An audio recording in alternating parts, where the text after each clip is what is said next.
start the recording than I think it does, so I'm going to talk and talk and talk and give it plenty of time for the recording to start. And that should be enough, but I'm going to go ahead and do a countdown here. Let's go 5, 4, 3, 2, and 1. And hello out there in YouTube land, and welcome to episode 7 of the Color Animal Inn. I'm your host, Fnord Prefect, and I would like to thank everybody out there who's been watching. We've actually hit 250 views, which for me is a big deal. I got 11 subscribers as well, so I'm very happy. It sounds like you people out there are enjoying the shows. I'm having a blast making them, so we're going to keep doing it. First off, because I haven't done this in a while, I'm going to talk about myself. My name is Fnord, as I said. No, that's obviously not my real name. I'm about 45 years old. I live down in Texas. I've been a Texan almost my whole life. Been playing D&D or variants thereof sporadically since probably about 1980. I don't remember exactly when. But I do remember the occasion. I was standing out in front of my middle school, and my buddy Doug comes up to me, and he's holding this little red box, and it's got a picture of a dragon on it. And he opens it up, and there are all these papers with charts and numbers and pictures, and it had these weird-ass looking little dice in it. And he tells me what it's up, and I fell in love, and I've been playing D&D ever since. Didn't get to play live very much for a lot of that time, but since the internet came along, I've been playing more and more, and a couple years ago I found Roll20 and have made this my home. Literally in this case, as I've invented this thing called the Color Animal Inn. And this is kind of a series of connected one-shot games, I guess you'd call it, in the Pathfinder system, where I have just a little tavern that acts as a home base for the players to come in, go out, fight things, kill them and take their stuff, and come back and learn a little bit more. So tonight's game is going to be a continuation of the previous games. And for those who haven't gotten to watch the previous issues, I'll give you a little backstory. The Color Animal Inn, obviously, it's a bar that calls itself a tavern, but it's named an inn. And Barth, the bartender here, has suddenly found himself a lot richer than he was, as a earthquake not too long ago opened up a series of caves in some nearby hills. These became known as the Mystery Caves. Their presence has spread far and wide, and adventurers have come running to go in and explore and face the trials and tribulations of a dungeon delve.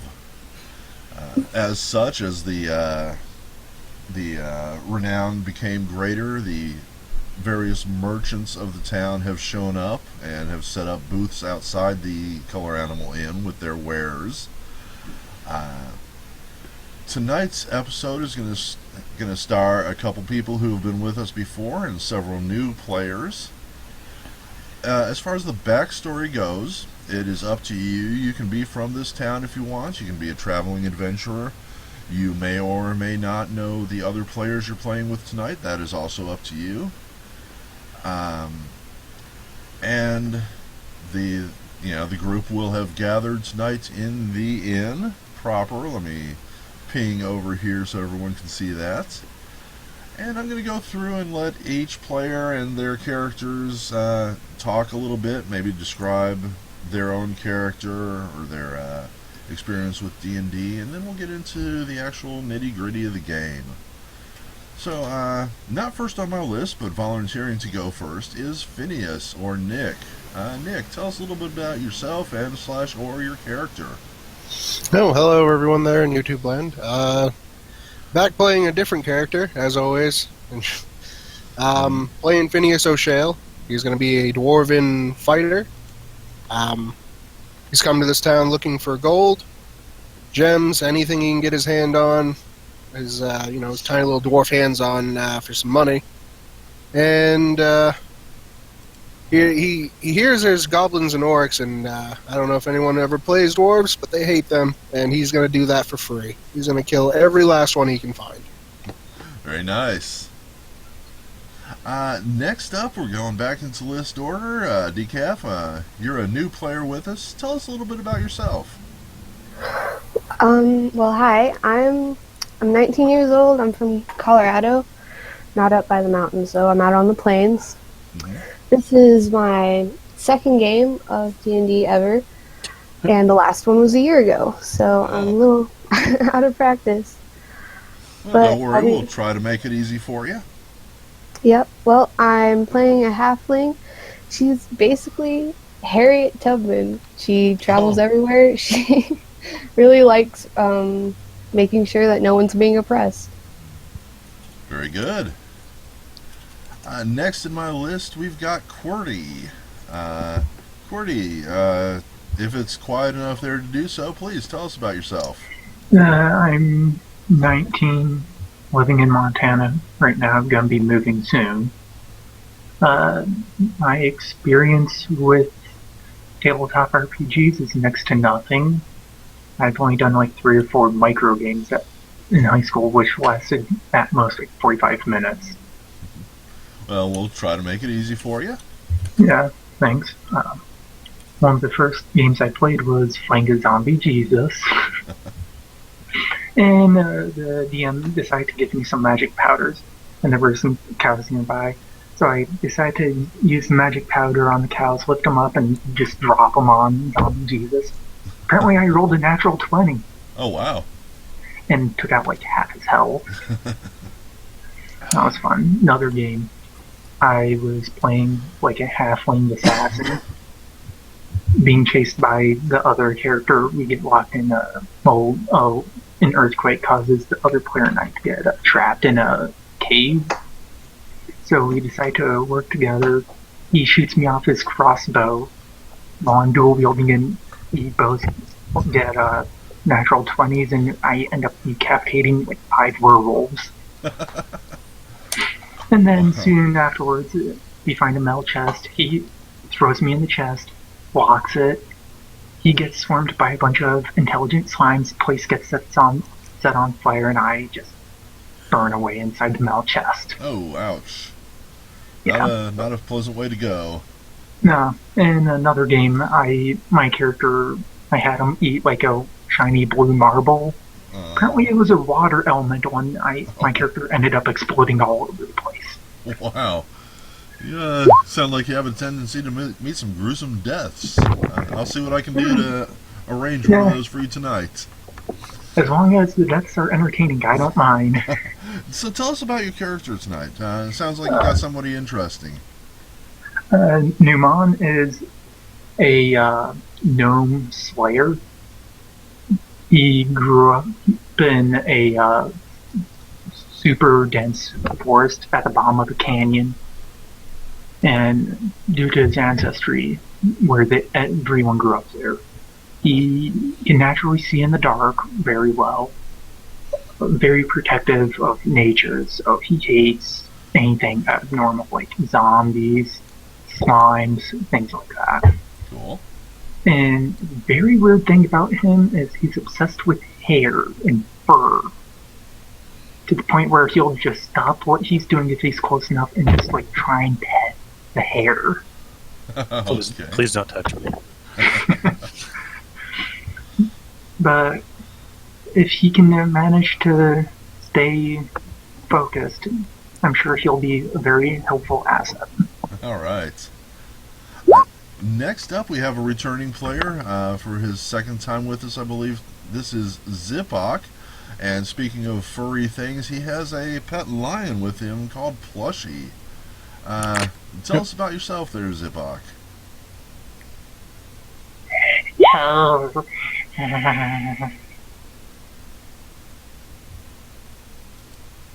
Or don't. Zipok is a ranger, I believe. Is that right? Or was he a druid? He typed out his stuff. Oh, he did. Yep. My name is Zipok. This is my second time here in the Color Animal Inn. I'm a druid with a really ferocious lion companion who fights by my side. We have come here after hearing about the caves that appeared, just looking for an adventure. There you go. That's Zipok for you. And next up is John M., or he's going to be playing a guy named Alex. And this is a particularly interesting character. Tell us about yourself and your character there, John. All right. My name is John. I'm 28. I have a beautiful 4-year-old daughter named Alexandria, which is where I got the name for my character from. Oh. I write for a living, and this character is actually somebody that I've written about quite a bit. Nice.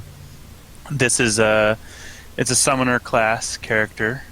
I've played D&D and Pathfinder and that stuff for probably about 20 years, going on 20 years now. But this is the first time I've actually played a summoner. Typically, summoners they're a class that's based off a sorcerer, but they specialize in obviously summoning, and they get a companion that's called their Eidolon, and their Eidolon typically is with them for the duration of the campaign. This is a synthesis summoner, which actually wears his Eidolon and kind of merges into one being, and he wears his Eidolon as a natural, living, moving armor. Gives him kind of a weird appearance, doesn't it? Makes him look like this. And he somewhere in there's the actual summoner, and he is both blessed and cursed by this. It gives him better physical prowess and attack capabilities. It also makes people a bit wary to be around him. I would think so. It takes quite a bit of his effort to get people to want to do things with him. The only time that the Eidolon is ever not on him is when he's sleeping. So that's the real time that he gets peace from his Eidolon's outsider thoughts and impulses, I guess, because they have become one creature over time. Cool. A little symbiotic thing. Should be fun. Hopefully, it'll be fun to play. Yeah. And he is strangely, apparently, QWERTY hates outsiders, so he both hates me and loves me because I have fur and stuff all around me, but I'm also an outsider, so I'm not sure where he falls on the hate-love spectrum with my character. All right, and last but not least, we have one more returning character or player with us tonight, Sauvignon Arc, who's playing Deshane for us tonight. How's it going, everybody? As Nord said, I am playing Deshane. He's a half-elf rogue. Just a quick little backstory. He's just a bastard son of a noble family out to make his fortune in the world after his father kicked him out. So, second time in the Color Inn, I'll be meeting back up with Zipok after Plushy saved my hide a couple times in some caves. So I'm just looking forward to having a great Pathfinder game tonight. Excellent. Wonderful. Good stories from everybody. This should be really interesting. So yeah, let's see. Zipok and Deshane were here last night. Maybe... Well, no, let's just go ahead and just take it from the top with y'all and your arrival here in town. Again, you know, it's going to be up to you if you're from out of town, if maybe you've been gone for a while, if you grew up here. This is all up to you. Except for, I want to start with Alex, because I've got some questions for him. Alex, first off, are you from this town? I want to say that I'm not from this town, so... Okay. I would have traveled here seeking a way to break the curse that my character sees as, you know, the curse of the Eidolon that constantly follows him around. He doesn't really particularly like it. So. See, I hadn't caught that. I figured he was probably used to it. He is used to it. He's grown accustomed to it, but it creates any type of personal relationships pretty tough when you have this armor around, this living nasty armor around you. And that's kind of what I wanted to ask about. So you're coming into this town, and And they're not particularly worldly, but they think they are. And they're not particularly used to weird things, but they think they are. But they see you coming. What do people do? Luckily, I have a fairly high charisma, high diplomacy skill. So I usually the first reaction would be, people want to stay clear of me. But by the time I am able to talk to them about what's going on, they understand that I don't mean them any harm, and I'm not in here smashing tables and eating tiny creatures such as Cordy's character or anything like that. Cool. So this, I guess, as you come through the marketplace, for want of a better term, out in front of the shop, the Keller Animal Inn here, people will probably look at you. They probably, most people they'd try to sell something to, but they're probably a little hesitant to you. Definitely. And you come into this bar, and of all the people in the town, Barth is the only one who doesn't blink. He greets you. He offers you your first beer on the house. Welcomes you to have a seat or whatever you like. If you want to, talk to him or anything, he's here for you. Otherwise, he just goes about wiping his dishes. Well, I just, or Alex, I guess, Yes. takes a swig of the mead before him. He puts two stools together so he can sit more comfortably, and thanks him for the drink on the house and orders another one. Okay, what are you having? I'll just have another mead. What did I have to begin with? The house specialty is just ale. Okay, well, I'll have another ale then. Another one of those. All right, and he smiles happily and passes you over. He's going to ask for 1 gold piece. And I'll give him one and then tip him the additional one. He smiles even bigger and wishes you the best of times. Yes, always. And how much is a room here? Oh, I don't have any rooms. This is just a bar. It says inn outside, so Yeah. that made me wonder. Oh no, that's just the name. Fair enough. Is there a place to find a room in town? There is. There are some other actual inns in town, and he probably leads you to a good one. Okay. Well, we're mostly going to be spending our time here. Yeah. Well, I Yeah. sit down, I thank him for the information, and I continue to drink my ale. All right. So at the moment, we are in what I like to call just open action or open turns. The only time this will be different is in combat when we're actually dealing with turn order or something. So more or less, you should feel free to wander around. Looks like Newman has been doing that a bit earlier. Jump in if you want to say or do something. I will try my best to make sure everyone gets a turn, but I can't always guarantee that. So, if you want to do something, let me know, and let's just go ahead and leave it open. Well, I'm going to make a heal check here. Who's that? Alex, sorry. I'm going to make a heal check because the Barth actually seems to be injured from my point of view. Ah, And, that is actually an excellent perception on your part. and so I got a natural 20 for You my did. heal check, and I'm going to offer him my healing, my expertise as a healer.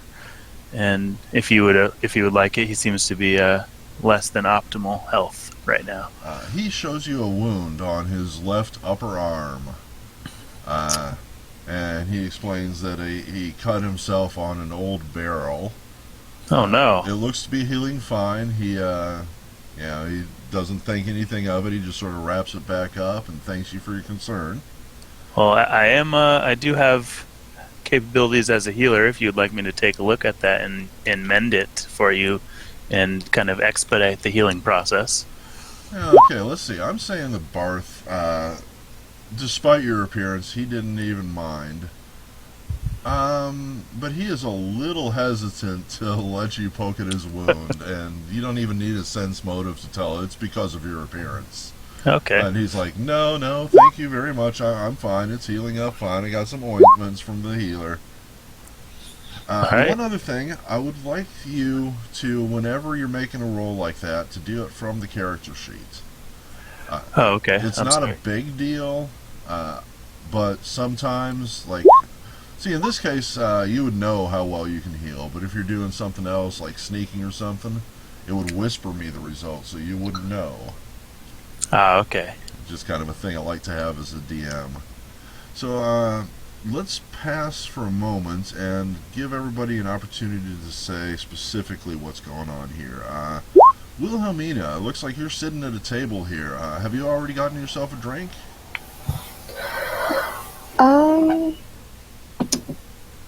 No, I think Wilhelmina is just resting her feet for a while. Not really interested in drinking anything yet.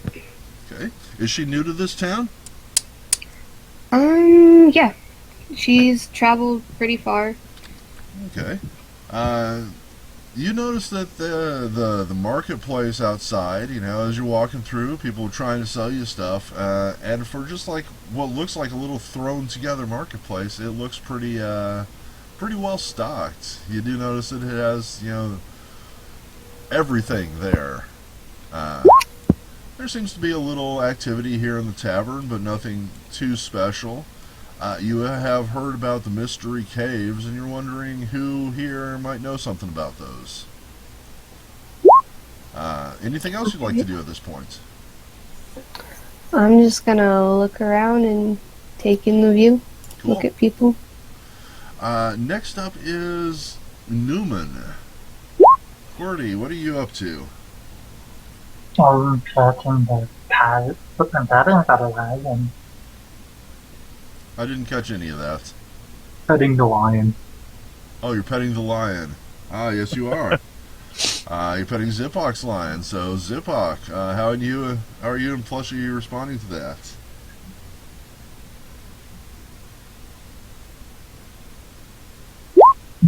Plushy enjoys it. It looks like Deshaun is standing there. What are you doing, Deshaun? Well, I'm kind of just watching Numan pet Plushie. It seemed like Plushie was a little bit wary whenever he meets strangers, but they seem to be getting along pretty well. But I definitely owe Zipok a drink since he repaired my broken masterwork dagger on our last adventure. So, 2 drinks for us, please. Excellent. Barth hands over a couple ales, takes your money and smiles happily and looks at Zipok, who's trying to offer him a deal.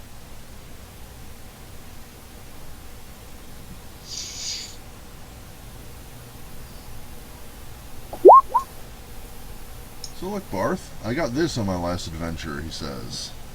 Zipok probably whips something out and puts it on the counter. A smoky quartz.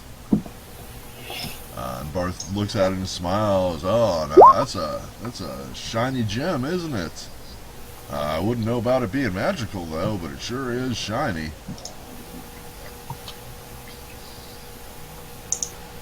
Right, Purdy? Magical, is it? And Barth kind of gives you that look like a good bartender does when someone tells him bullshit. Makes any food delicious, huh?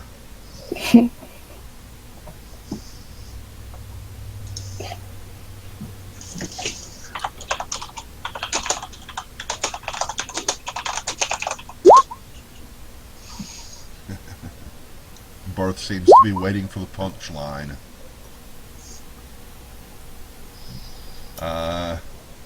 Says, magical gem like that, huh? Makes any food delicious, you say. So how does it work, exactly? And he reaches underneath the bar, and he pulls up a dry turnip. You know, the leaves are just all wilted, the thing's dried up and wrinkly, and just... Yeah, you could eat it, but you'd have to be really hungry. And he slaps it down on the plate here in front of you. Says, he's gonna make that taste like a steak now, is it?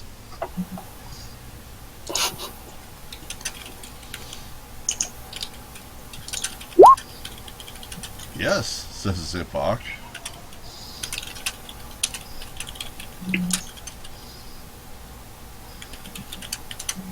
So, how does it work, says Barth. I just pick it up? Do I stick it in my nose? What do I do? I have to rub it?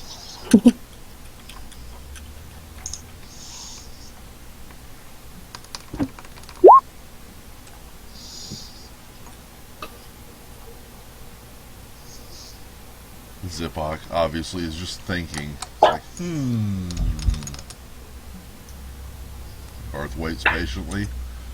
Every once in a while he glances down at the turnip, looks up at Newman and Deshane, kind of raises the eyebrow, gives you that look, and then just turns and smiles, looks at Zipok.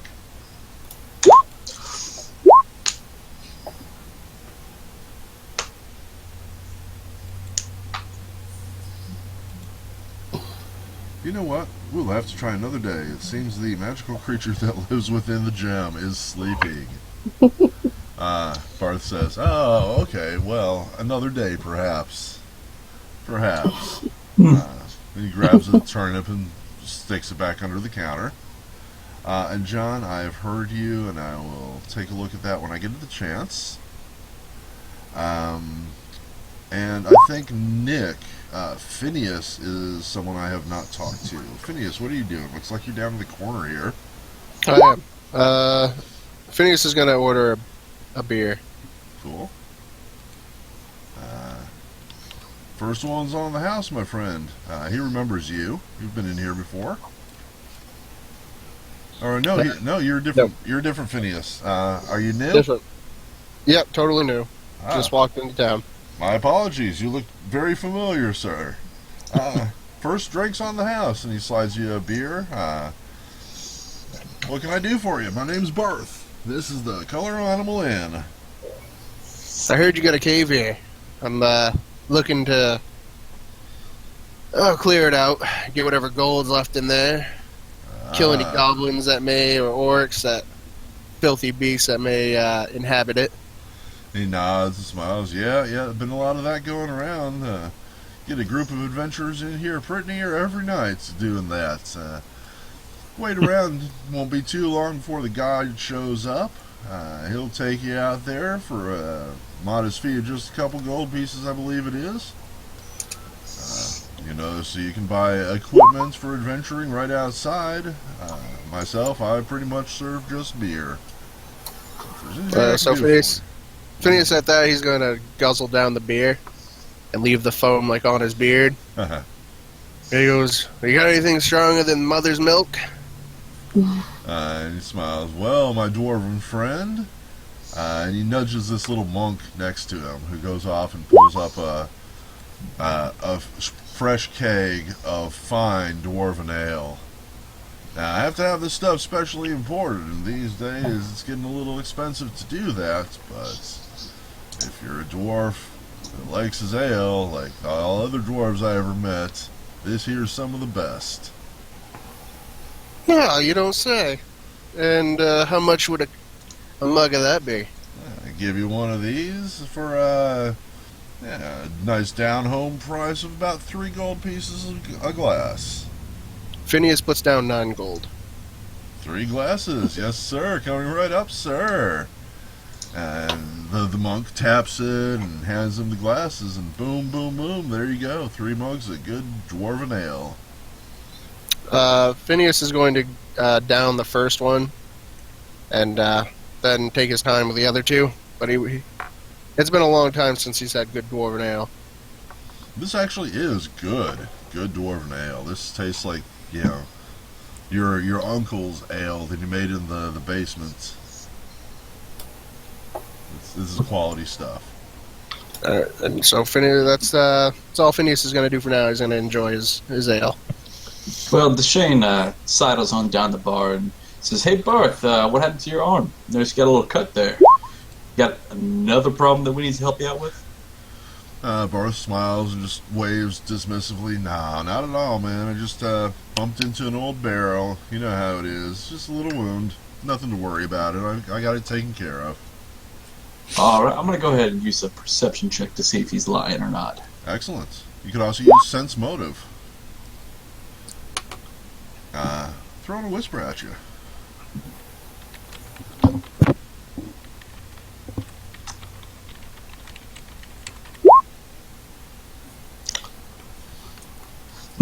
Hey, Zipbuck.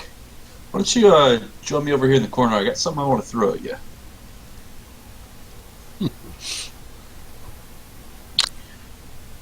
Meanwhile, Alex is outside looking over the wares, trying to find a particular item called an ion stone. Ah. I know what ion stones are. I don't know their prices right offhand. This one, the one I'm looking for, is 500 gold. What does it do? It gives me a +1 to initiative, and I'm just looking around trying to find that ion stone. He actually does have a couple, and he has that one since it's only 500. Excellent. Anything up to about a level 3 potion or scroll, and your minor magic items will be found here. I'm not sure if that counts as minor or medium. I believe it counts as I think it's based on the gold value. Okay, I'm not going to look it up. He's got one, and he's willing to sell it to you for book price. Excellent, thank you. I hand him the bag of gold and Cool. take the ion stone and Yep. You're going to have an inventory slot specifically for head items. Going to make you keep track of your own cash outlay. I'm trusting everyone to be adults about that. He also asks if you're interested in any healing potions. He's got several of those. They've been popular sellers. Actually, I have my healing capabilities all set, thank you. Well, alright. Well, enjoy your rock, sir, he says. Thank you. Little gnome old man. Quite the expensive rock. Well, he winks. It's worth it. That's going to go as a miscellaneous bonus under your initiative. Yep. I was looking for Decaf. Where'd you disappear to? Wilhelmina, she's petting the cat. Meow, says the cat. What else are you doing? Well, I think I'm getting kind of hungry now, so I'm going to go over to see Barth. See if he has any sandwiches or anything. Welcome, miss. Welcome to the Color Animal Inn. Yeah, we could whip you up a sandwich. Got some dried ham, some more cheese. We could whip something up for you. Certainly. Kind of nudges the cook next to him. And, it's this guy here with the plate. He kind of looks and shrugs, and it's like, what? And Bart's like, the lady wants a sandwich. And he's like, no, seriously, what? Bart just gives him this look like, do it or you're fired. And he's like, all right, I'll see what I can do. And goes over to the sink and underneath his counter starts whipping something up for you. It's going to take a minute or two. Barth offers, would the lady like some wine? We do have some nice elven wines if she's interested, or something else to go with her sandwich. I definitely like a good mug of ale. Some nice ale. Man's drink. I like the nice kind. Just popped open a fresh keg of dwarven ale if you're interested. Sounds great. Yeah, that'll be 3 gold pieces of glass, please. Alright, there you go. And he gives you a big old mug of rich, thick dwarven ale and a spoon to eat it with.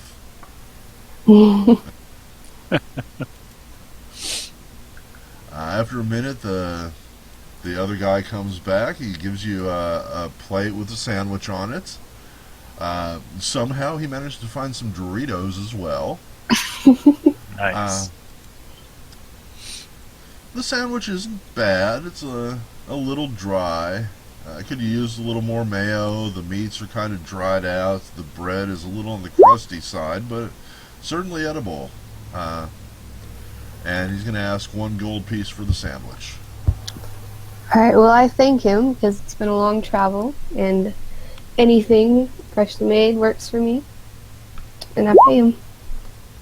Alrighty. And hang on a second, because I've gotten several whispers I need to respond with. Respond to, and then we'll go on and see what the rest of y'all are doing. Give me a second here.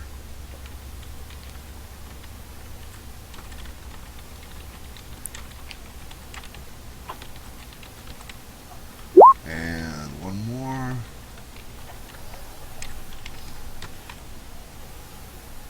Asking for a die roll from somebody.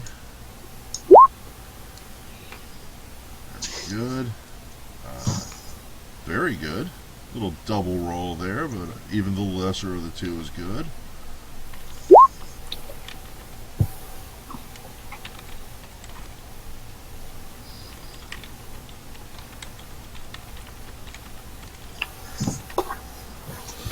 Alright, Whisper has been sent. Let's see.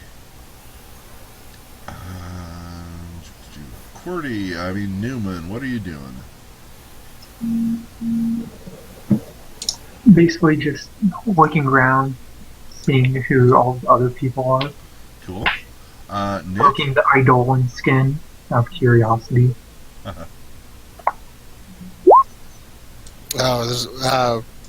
Did you go to me? Yeah, I thought I Nick. heard mine. Alright, Sure Phineas is going to, one of the waitresses will walk by him and be like, "Hey, wench, I need some food. What do you got on the menu?" She says, not much. Well, let's see. Tonight we have a wonderful menu of, and this is my cue to pull up my tools.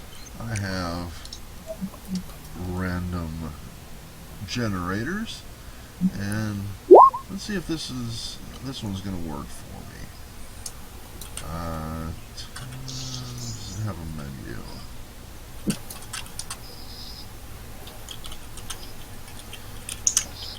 No, that's not what I need. I need something else. Give me a second.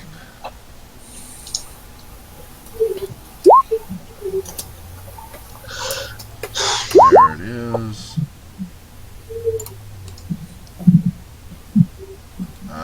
She says our menu tonight is a little bit lean. We only have one option, and that is the pork chop with curds, lentils, and currants. And that's 4 silver pieces. Take it or leave it. She looks a little surly. She's not in a good mood. So, Phineas kind of has like 3 gold pieces going between his fingers. And he flips her 1 for the meal, and then 2 more to maybe brighten her mood just a little bit. It does. She smiles and pockets the cash and brings you your meal. And you notice that it's not very good. Now the ale definitely makes up for it. This is true. I'm so drunk it probably tastes like friggin' filet mignon. How about Zipok? You're up next, Zipok. What are you up to? He said he warns Wilhelmina. I want to check on Bart. I want to ask him about his injury. Okay. Again, Barth says, why all the questions about the wound? It's just a scratch. I just bumped into a broken barrel, cut my arm. What's the big deal? Huh. Can I make a perception check? What are you looking for? What are you trying to find out? To see if he's lying. Yeah, perception or sense motive. Sense motive would be more appropriate. But I'll accept either.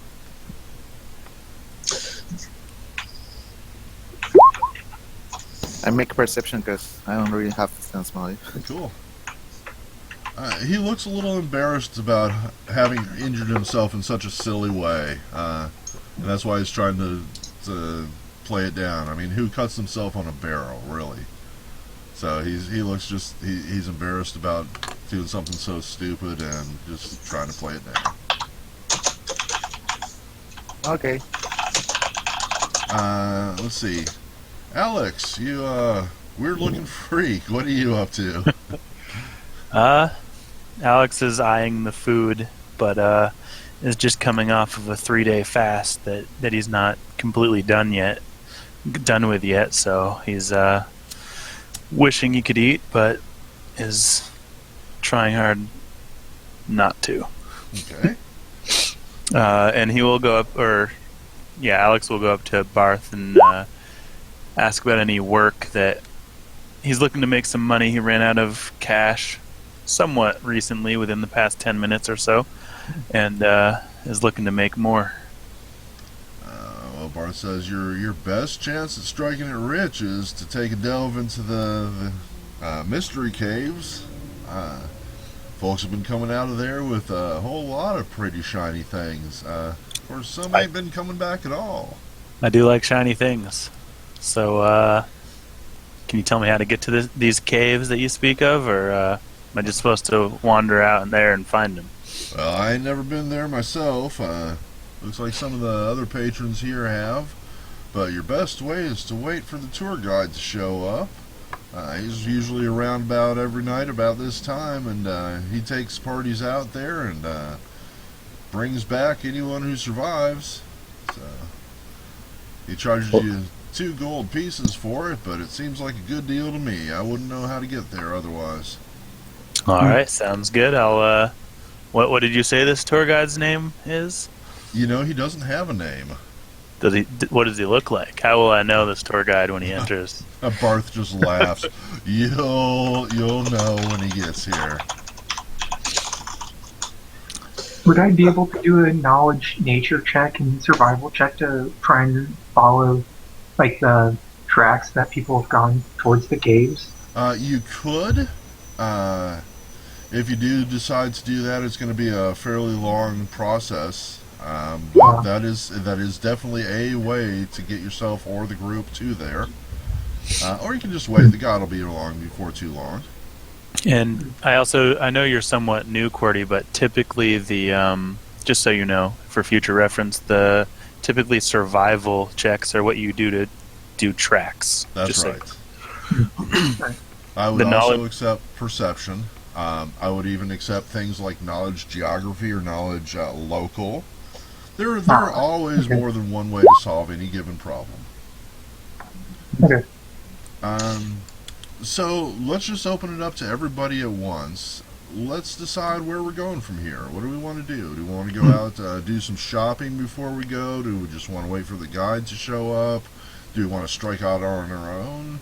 You gotta have shoes. Well, I look over at Zipbok, and since we'd already decided that we were going to work together, I say, "Hey, Zipbok, I heard Fish Lips over there talking about going to check out some caves. You want to go?" Tell me Fish Lips again and see what happens, little man.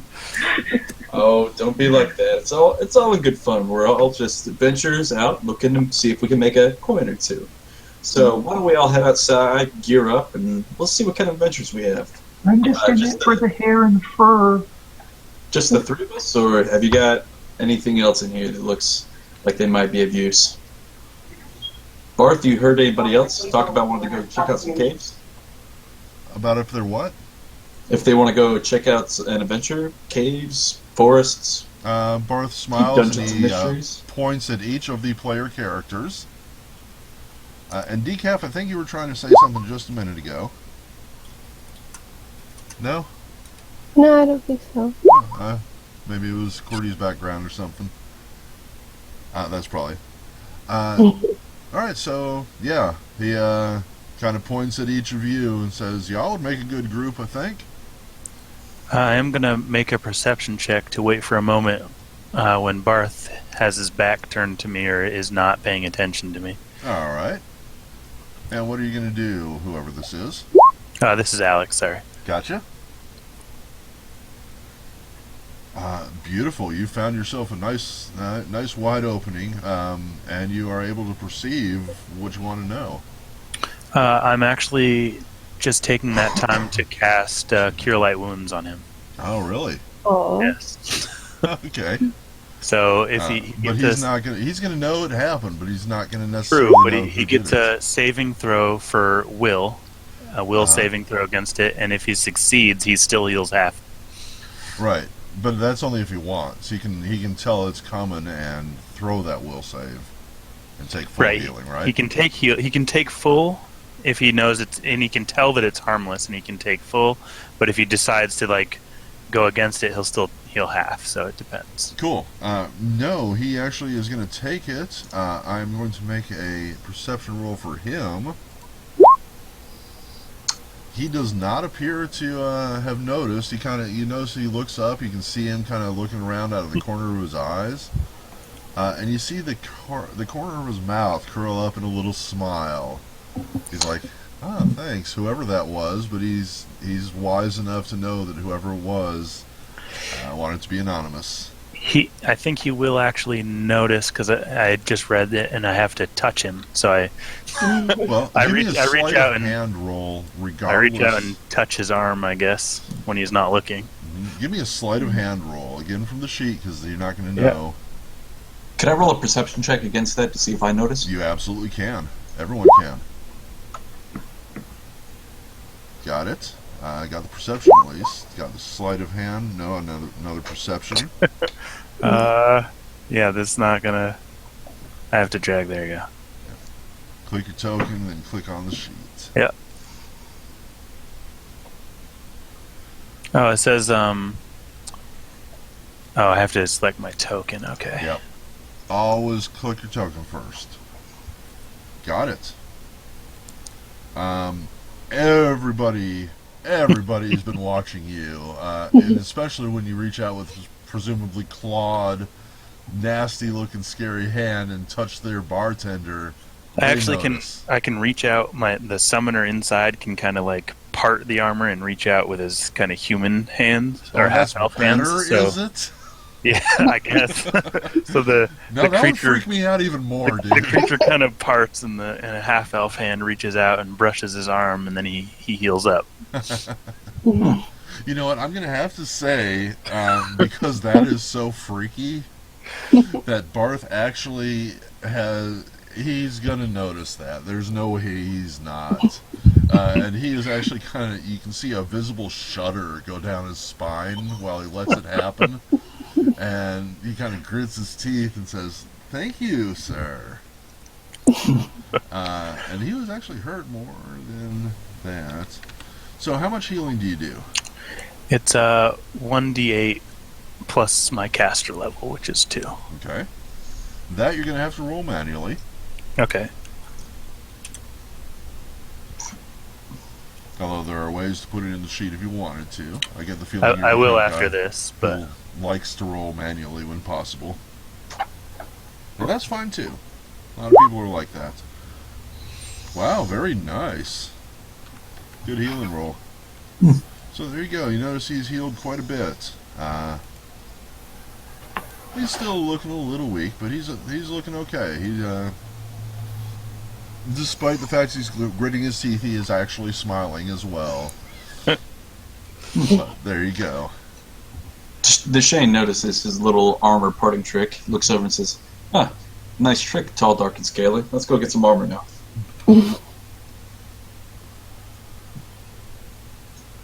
Alright, so it looks like the party has pretty much decided to group together. Is there anybody who's not going to be part of this group? No, I'm coming. Cool. And before you go any further, How about you, dwarf? You coming along?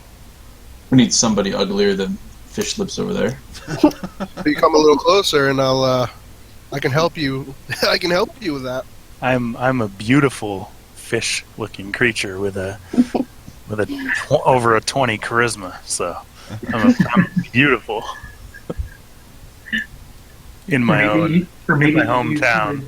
Or maybe use Jedi mind tricks. Phineas is just going to wait for the guide, like Barth told him.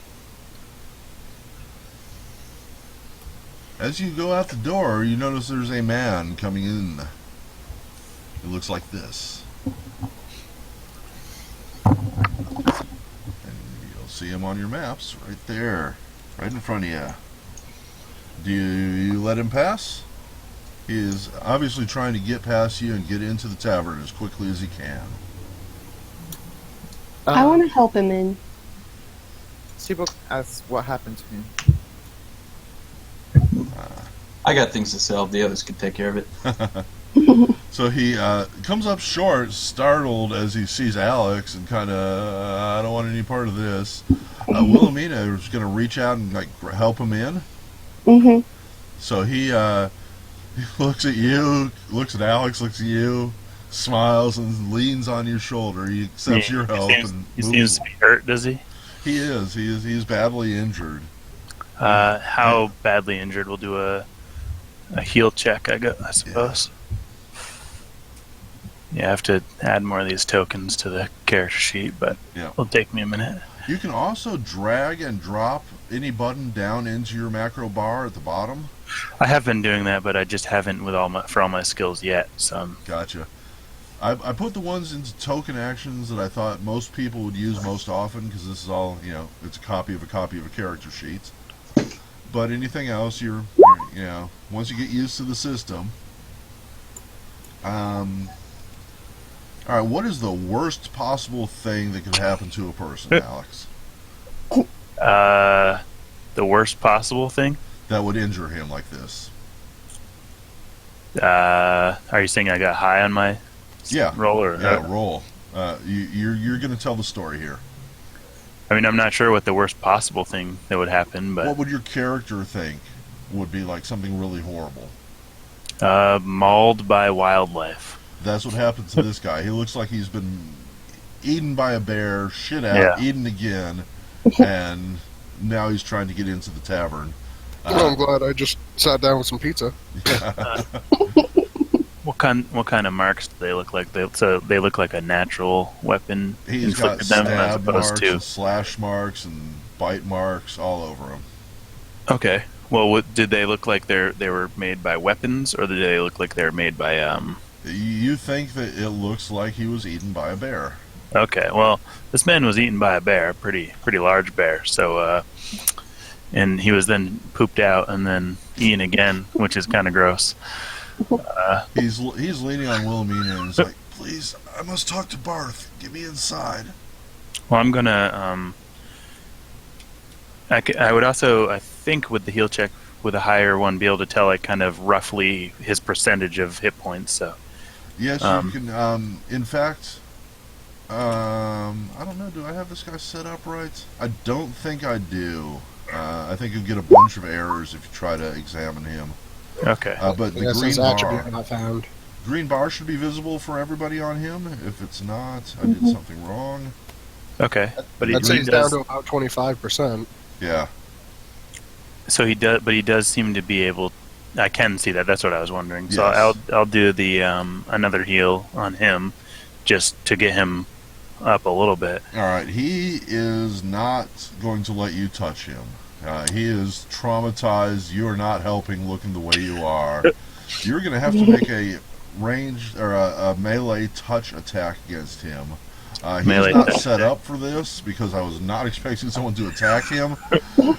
So just do a standard attack against yourself, like a claw attack against yourself. You want me to just hit the melee button up top, or you can do that too. Okay, so this will be +2 to this roll, I believe. Okay. So it's including your strength and your standard bonus, but not anything else. Yeah, and it's a touch attack, so it doesn't include his dexterity. It does include his dexterity. It doesn't include not his armor. Right? Yeah. Right, because a touch, all you got to do is touch him. You don't have to bypass the armor. Whereas a flat-footed would deny dexterity, but include the armor. Right. He is not flat-footed. He's actively trying to get away from you, but you're used to clawing at things. The same basic concept, and you managed to touch him. And he is more than a little shocked to find himself not being further mauled and in fact being healed, but he's going to accept it. And I hope you're keeping track of these. Yep. Roll up another healing roll, please. 7 points. And you can see the difference that made. He is almost completely healed right now. It takes his weight off of Wilhelmina, but doesn't take his arm from around her shoulder. Smiles at her and says, "Oh, thank you." Looks at Alex and and thank you, I guess. But please, I must talk to Barth. I would like to stop him and ask him what happened. Zipok. He's like, look, I am hurt. I was hurt, but please, no. This is important. I must get through. Please, out of my way. Can I Can make I an follow intimidate him? check to see if I can force him to tell me? I'm sorry. What were you going to try to do to force him? Intimidate? Yes. Make an intimidate roll. As soon as Excuse Zipok seems as a healer and having good bedside manner despite my looks, as soon as Zipok tries to intimidate my patient, I will Your attempt patient. to stop him from intimidating him. Enough, Zipok. Don't try to intimidate this man. He has clear. He's been clear. He needs to see Barth inside. Now, are you going to try to intimidate aside. Zipok into not intimidating him? Yeah. Yep. Okay. Go ahead and make an intimidate roll for yourself, please. The Satan's just sort of watching. Let's see.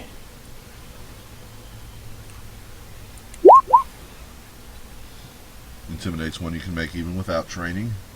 Everybody can at least try. You just got to have training to be good at it.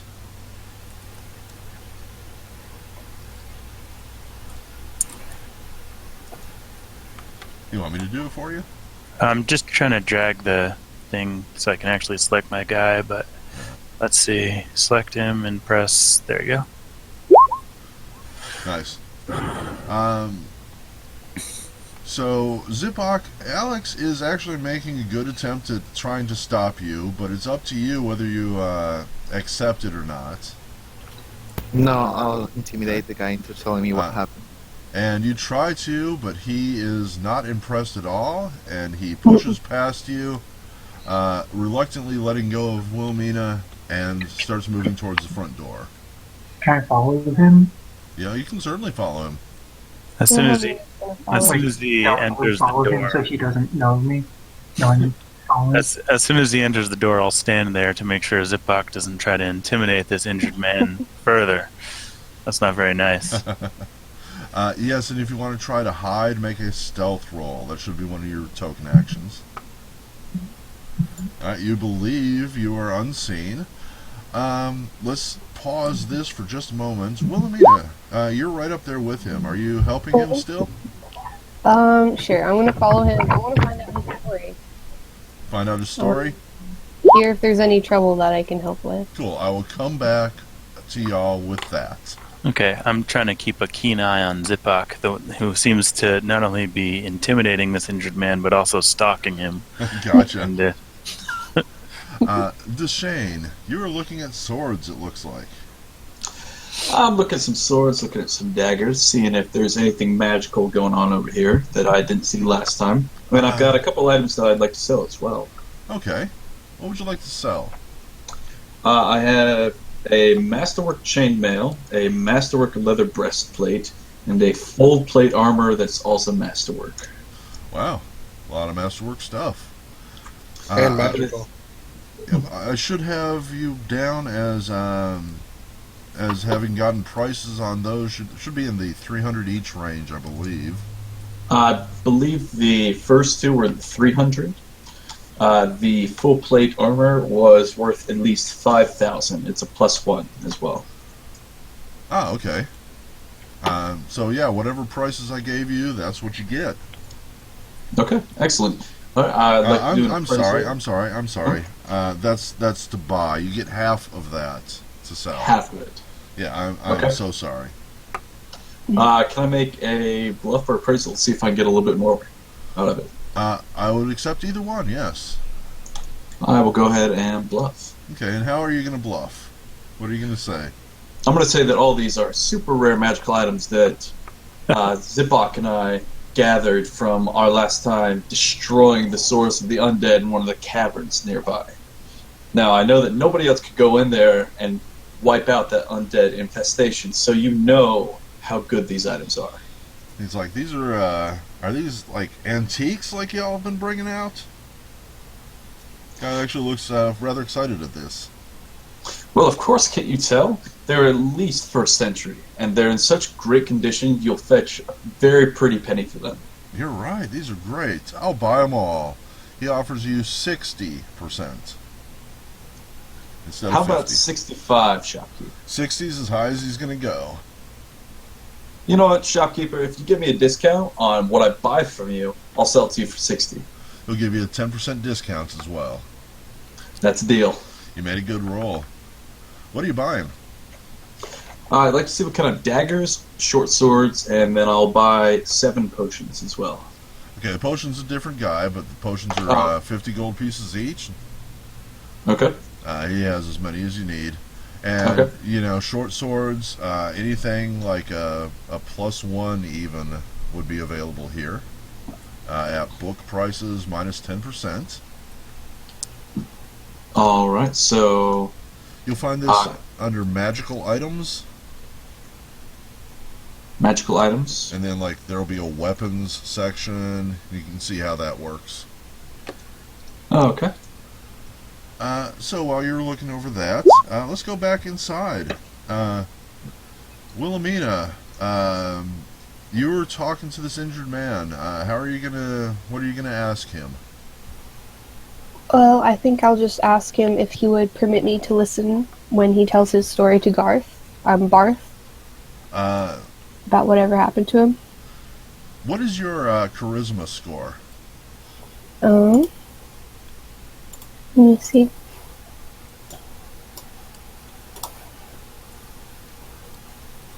It's 16. That's very nice. You're very charismatic.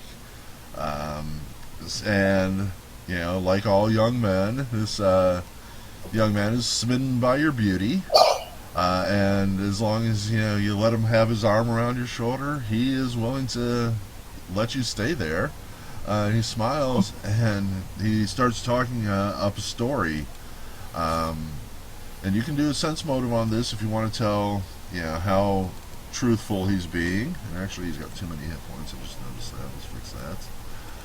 He starts telling you the story of how he was minding his own business when a pack of ruffians attacked him and started beating him up and stole his money and all his stuff.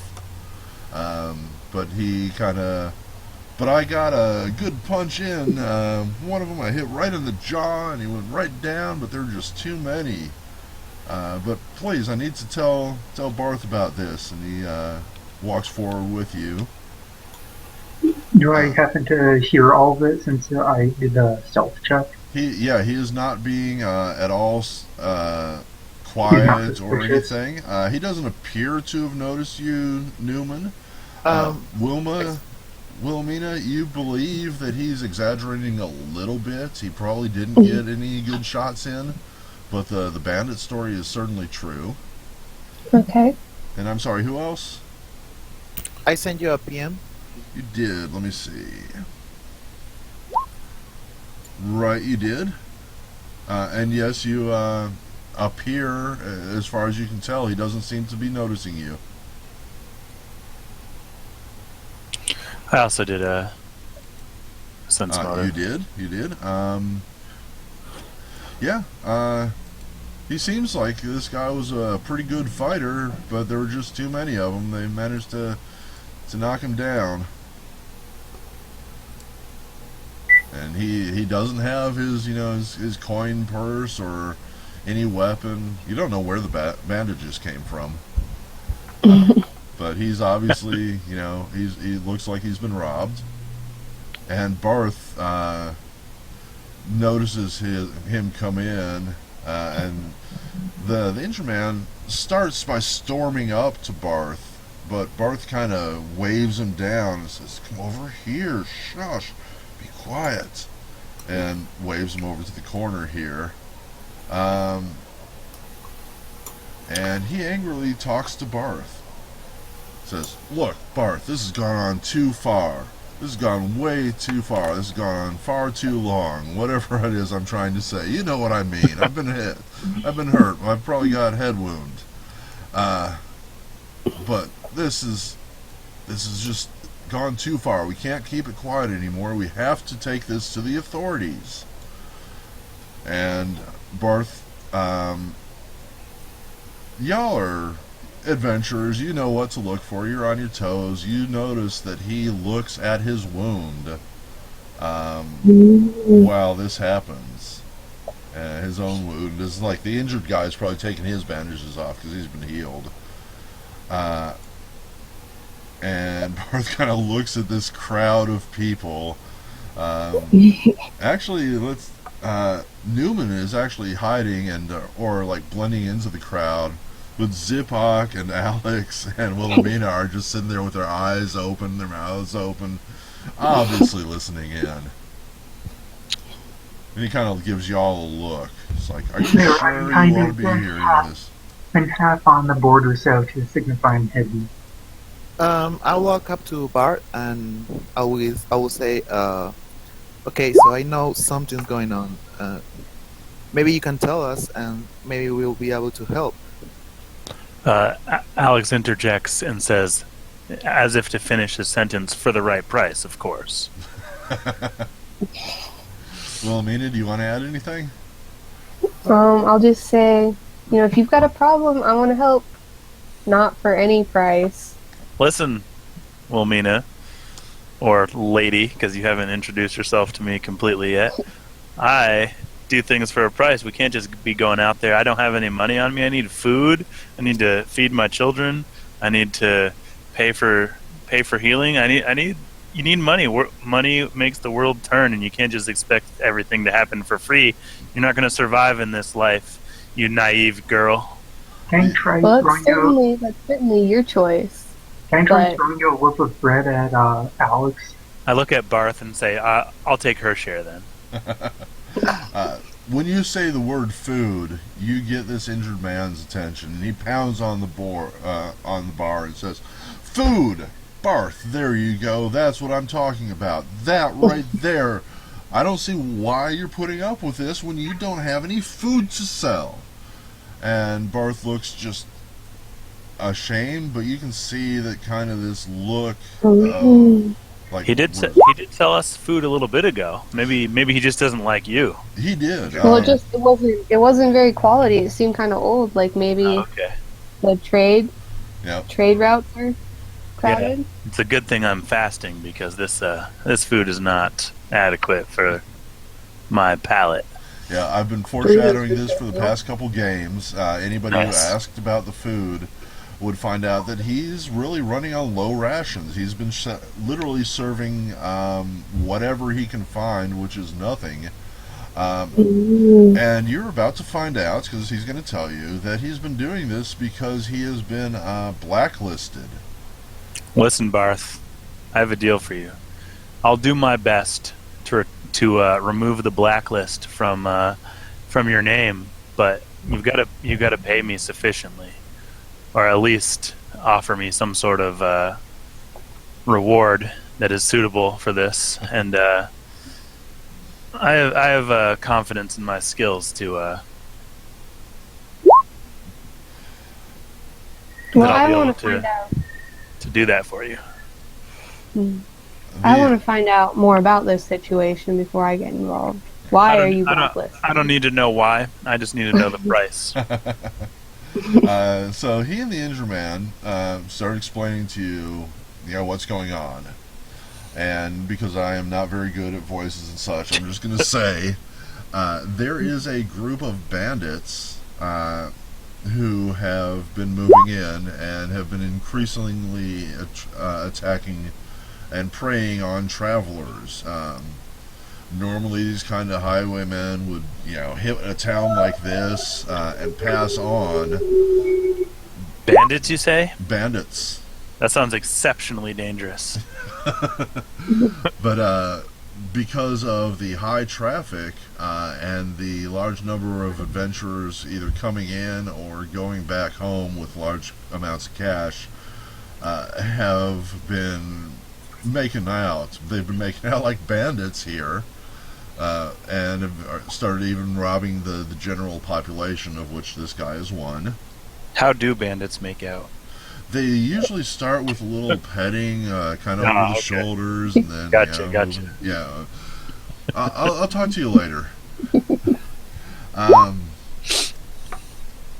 they have apparently recently started really cracking down on some people and have been demanding extortion, protection money, if you will.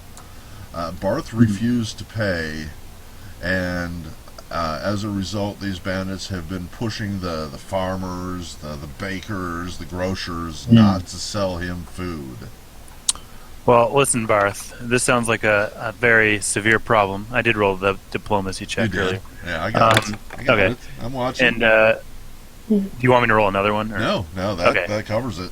Okay, so listen, I'm willing to help you out with this problem, but I need to have some sort of reward. I don't have any money left, man. I need to feed myself and also, increase my overall wealth. I'm not looking to do a charity thing. I'm looking to help out people in need for a lower price than I would charge. Well, he looks at you and says, "Well, first off, do you got 2 gold pieces to rub together?" I have 10 gold pieces to rub together. All right, so that'll buy your a trip with a tour guide. Find yourself some money that way. But let me tell you this: if you do bring back proof that you've taken these freaking highwaymen, these ruffians, out of the way, and if you solve my food problem, that'll be worth a lot of thanks. And Excellent. since you look like the type of person who enjoys his thanks in the form that clanks, I will give you 25 gold pieces for returning my food supply. Excellent. That sounds just about right. And then I leave and I go out to the shops, and I'm going to in time. I don't know if you want to do something, but basically I'm going to go up to each and every one of them and ask them about these bandits and if it's been affecting their sales. Obviously, if people are getting mugged on the way here, it's lowering their sales. And if they're willing to offer me anything, all right, each individual, one by one, to remove the banditry from the realm and help them regain an incredible amount of business. All right. Well, there's a lot of them out there, so that's going to take some time. Yep. Let's jump back over to... Oh, where'd he go? Everyone's inside now. Yep, I moved my way back inside. So I did move outside, but I don't know what time you want me to do that, because I'm doing that as this is going on. So. Yeah, just go ahead and put yourself out there, and we'll come back to you in a bit. So, Deshane, did you buy something? Yes, I bought a +1 short sword. I was looking around to see if I could find a ring of featherfall, but it doesn't look like I quite have enough for it. So. No, that's going to be expensive. So the rest of the group here, y'all have kind of heard the story. Grumman, you may or may not still be hiding. Deshane comes in, you probably maybe tell him what's going on. What are y'all going to do? I want to First go off, outside. Numan is going to burst forth and asks the injured man in Barth if the bandits have furs. No, fur. He's like, yeah, some of them are kind of fuzzy. And Zipak, I'm sorry, you were trying to do something? Yeah, I want to go outside and try to sell my gems to... I don't know who will buy that.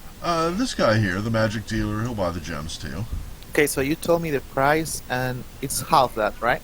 That's right. Can I... no, I'll just sell for the price. Yep. So, I want to offer the guy a deal, like, sell my aquamarine and my smoky topaz. Right. Change that for one of cure wounds. Oh, yes, absolutely. He smiles happily and gladly makes that deal. Okay. We'll come back to you here in a minute. Wilhelmina, Phineas, and Newman are still talking to the injured guy, and they are doing what? Phineas actually wasn't talking to the injured guy. He kind of just stumbled up after drinking the last of his booze. Oh, okay. And that's what the perception check is if he overhears any of this while he's... Yeah, he sure did. And he kind of motions Barth over. And he talks in kind of a low voice. He goes, "Yeah, I could get rid of those bandits, but might cost you a couple mugs of that ale." He smiles and says, "Small price to pay." Yeah, trust me, it isn't. And he orders one more mug for the road before he's gonna head out. I do have a quick question. What are you doing for gods in this land? Is it Galarian gods or? You can use those if you like. You can make up your own. I am not a very big god person in any form. Okay. So, unless they're one that I specifically made up, it doesn't matter. You can just do Okay, well, whatever you want. my character is a follower of the faith of Abadar, which is actually, they believe that bandits are a plague on society as a whole, and they're all about cities and commonwealth. So the idea of killing bandits has perked my character's, or Alex's, interest. Cool. And this happened, about a minute ago? Yep. Awesome. Awesome. I love that. If you can, feel free to throw in personality quirks as you come up with them, folks. It makes a good story.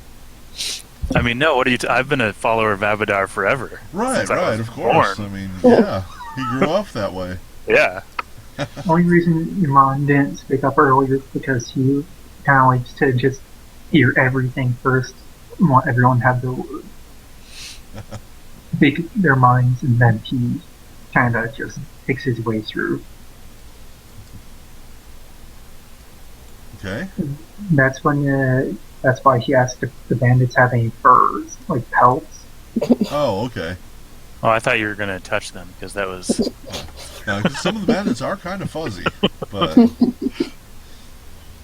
Alright, Wilhelmina, this guy looks a little reluctant to let you go, but he's going to. He wishes you luck. He knows you're better equipped for this than he is. Alright.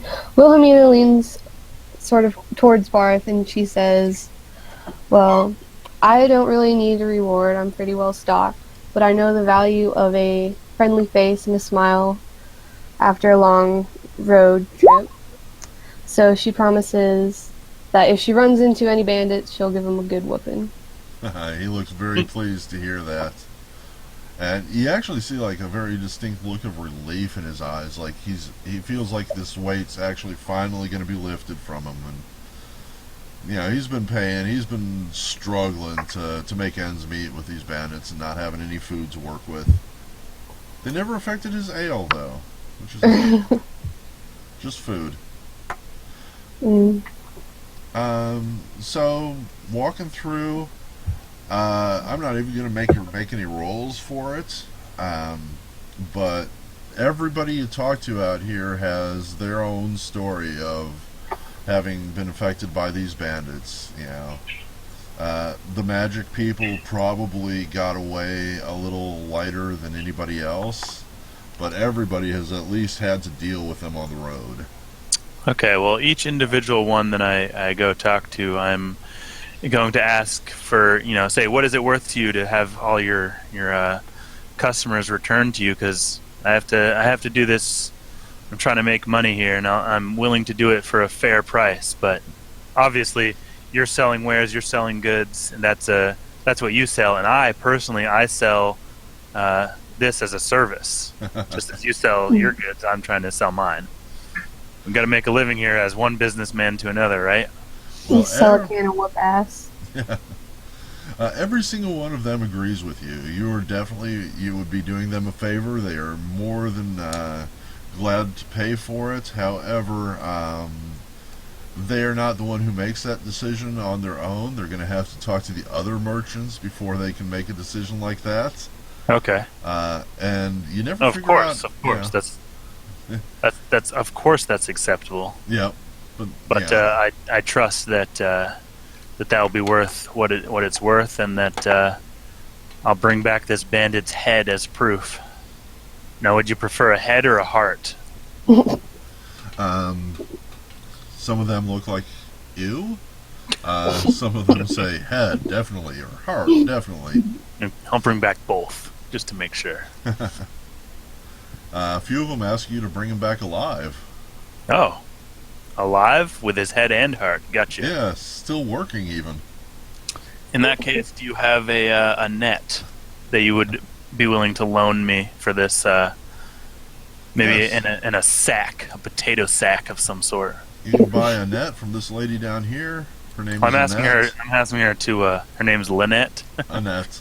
Oh, Annette? Her name's Annette and I can get a net? Yep. Excellent. I'm asking her to, give me a net and I will return it. No, she's not buying that. She will sell you one. Book price.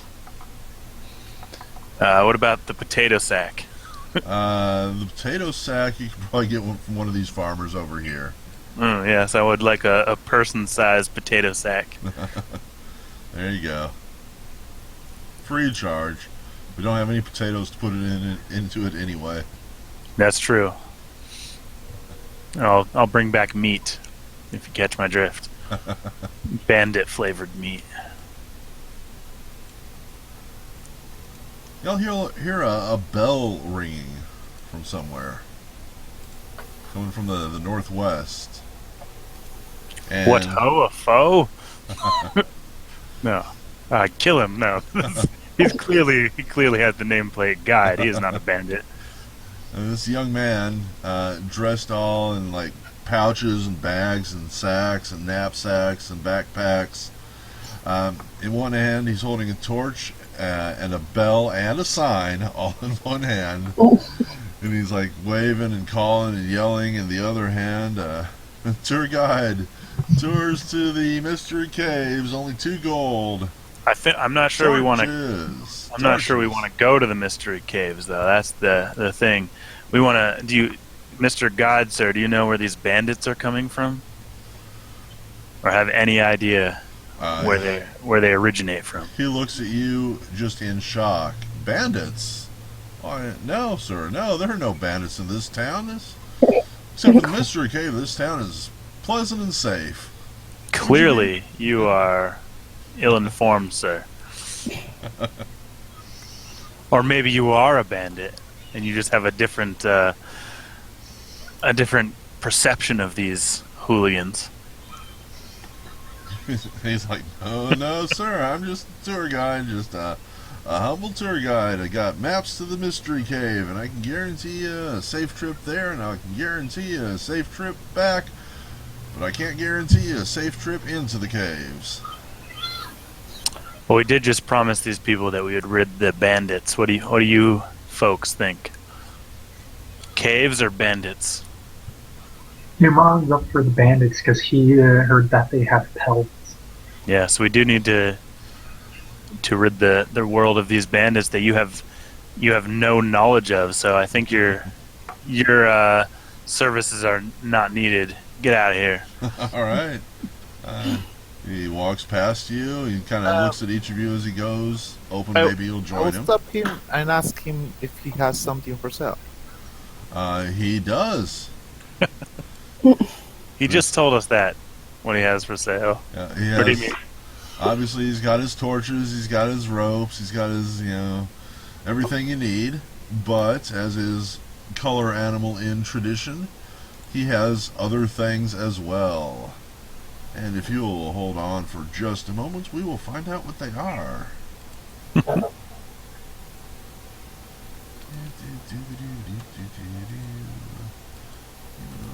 go triple points here. He's clearly in league with the bandits if he doesn't know about them.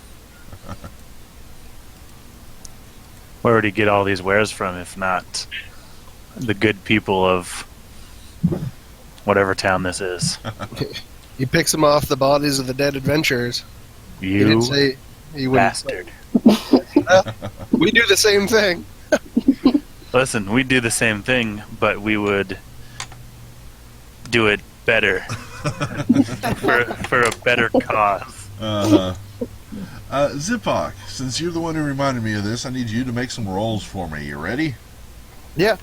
Give me a 1d9 And tell me what it is, because I can't see. 8. 8.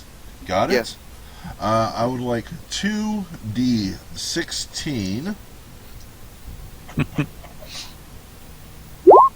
10 and 11. 10, 11. And I would like 3d55. 5. 47, 21, and 44. Alright, the first thing he has for sale is a cask of pickled fish. Oh my god. He reaches into one of his many pockets and pulls out like a pickle jar size thing of herring. And says this preserved fish is guaranteed to last forever. 2 gold pieces a cask. I'll take it. He has 2 casks. He's willing to sell them both to you if you'd like. I'll take both of them. 2 casks of pickled fish. Add that to your inventory. Count yourself down. 4 gold pieces. Fish lips, That poor must- cousins. no. What was that? I didn't He hear. said fish lips, poor cousins. Oh, yeah. Saving That them must from an smell unfortunate. really bad. Yeah. Probably pretty nasty. What's next? He holds up a sickle.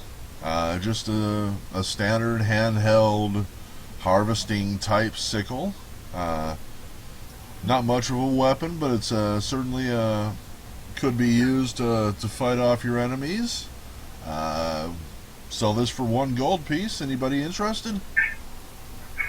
I think we're good on farming tools. What with bandits out there leaning on these farmers anyway. Yes, sir. So I hear, sir. He puts that away and he pulls out a length of rope with a metal thing on the end. And he fiddles with it and it folds out, and it's a grappling hook. Grappling hook on a 50 feet piece of rope. He's willing to sell the whole thing for 1 gold piece. Your mom's I up would for love to it. have that. I didn't catch that. Everyone's talking over each other. I'm up for it. Okay, we got 1 person wanting it. Anybody else? I would also like that. Oh, no, wait, I've got a grappling hook. Never mind. Okay. Alright, so I guess I'm the only one that wants it. I'm being who? QWERTY, your mom. QWERTY. Anybody else? If he has more than one, I'll buy one too. He only has the 1. Then I'll let him have it. No, start a bidding war. QWERTY, 1 gold piece. You have a grappling hook with 50 feet of rope. Alright, sounds good. You gotta have rope. Yep. It's all attached. Let's see. What else was next? That was Well, if the rope happens to break, I have 100 feet of silk rope. He pulls out a set of leather armor. This is actually masterwork, freshly made by the elven leather workers. This is a set of studded leather armor. Will protect you without slowing you down. I'm willing to let this go for just 175 gold pieces. Studded leather armor, masterwork. Look at the beautiful craftsmanship on this, and nobody's even slightly interested. I'm slightly interested. I will give you what it's really worth, which is 40 gold pieces. He smiles and shakes his head. Now it's 175 gold pieces, sir. Yeah, Well. I'm interested too, but I can't buy it. I don't have enough gold. I scoff at him. For your 100 and however much, I can't even count that high, but for that piece of junk, peddle your useless wares elsewhere, peasant. Alright, next up is number 10 and 11. And he pulls out 2 scrolls. One of them is a cleric scroll. He says he doesn't have any idea what either of these are. A spellcraft? Spellcraft would work. I'm going to actually throw a whisper at the cleric because she's going to know what it is. Okay.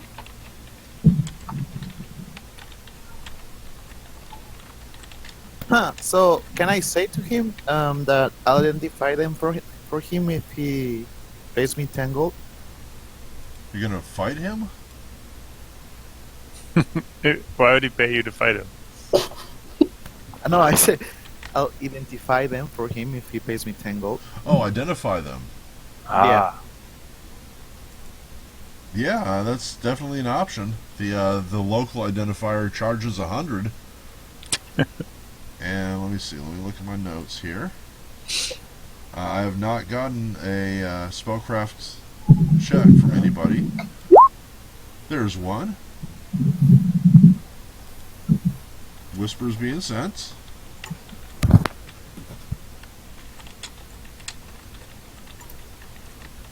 There were 2 scrolls? Yeah, I had to look the other one up. He said one was a cleric scroll, but I'm not sure what he said the other one was. Yeah, I misspelled Zipok. There are 2 P's in Zipok. So Whisper has been sent to him, and I'm going to look at this, which is also a cleric spell. Let's see. Who's the cleric? I am. Okay. Wilhelmina. Did you get the first one there, Decaf? Yeah.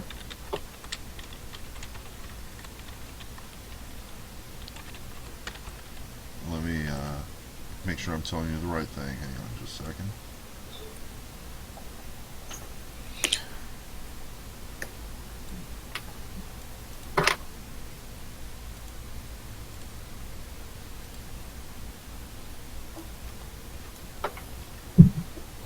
There we go. I have sent out the whispers, so 2 people know what these scrolls are, and he says that they are worth the first one he'll sell for 25 gold pieces. He's heard the second one is special and won't let it go for less than 150 gold pieces. I'll take the first one. Alrighty.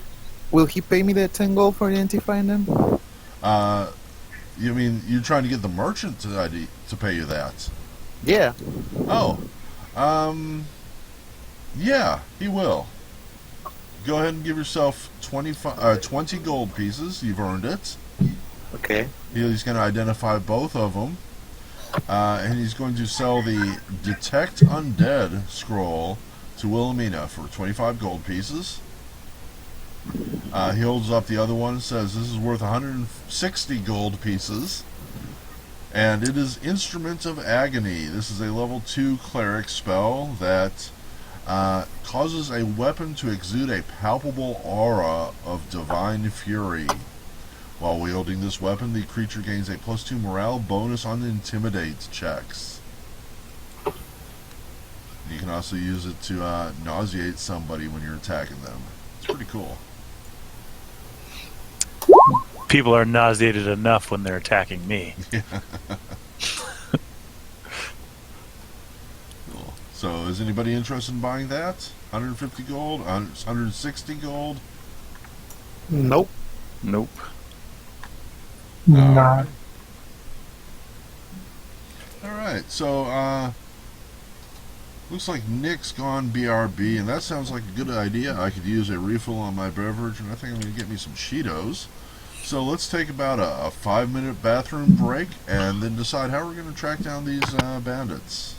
All right. Alright. Alright. Sounds good. Alright.